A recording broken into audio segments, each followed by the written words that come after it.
Bonjour, vous êtes ici réunis pour concernant la non-fermeture de votre classe. Dites-moi un peu cette mobilisation, comment vous avez décidé de la faire?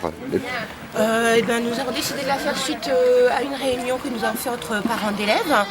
On voulait faire une action forte, même si effectivement on sait que ça va être difficile.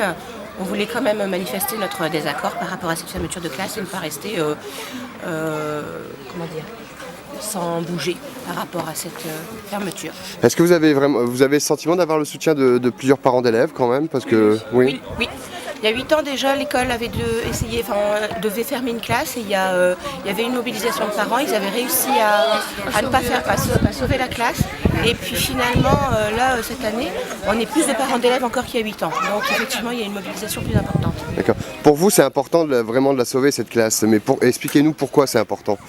Par rapport à la qualité de l'enseignement et puis des conditions de travail optimales, voilà, et des aides individualisées pour permettre aux enfants de combler leurs lacunes. Voilà. Alors justement ici il y a des aides qui seront plus à la rentrée prochaine, n'existeront plus. Il y a une suppression du poste d'allemand, voilà, donc un non-accès à la culture également pour les enfants.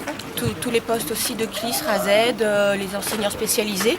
Et il faut quand même que les enfants les plus en difficulté puissent aussi avoir de l'aide. Hein. Donc ça c'est important de garder les enseignements spécialisés. Il faut savoir qu'à l'heure actuelle il faut au moins 2 ans pour ouvrir un dossier et avoir des démarches effectives pour pouvoir aider un enfant à être en classe spéciale. Jean-André, bonjour, vous êtes le maire de Fellery. Aujourd'hui les parents d'élèves sont mobilisés pour la non-fermeture de votre classe. Un petit mot sur le sujet? Alors le sujet, c'est vrai qu'on nous a mis devant le fait accompli, donc on nous annonce une fermeture de classe. Donc pour moi c'est sûr que c'est un point négatif dans la vie de ma commune. Perdre une classe, c'est pas toujours agréable, et quand on voit le nombre de postes qui vont être supprimés dans l'académie, on peut se poser des questions encore entre la différence, le monde rural et le monde urbain. Je pense qu'on va être encore bien pénalisé quand on voit le non-remplacement des profs absents, la suppression d'aide des maîtres spécialisés.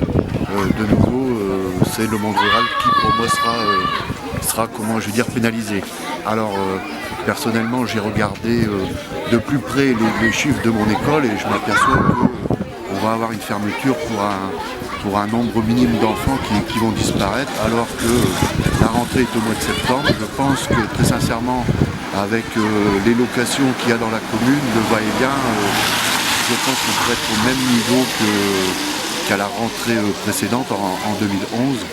Donc il y a des choses que l'on a du mal à comprendre, et une fois de plus, nos petites communes se retrouvent en arrière.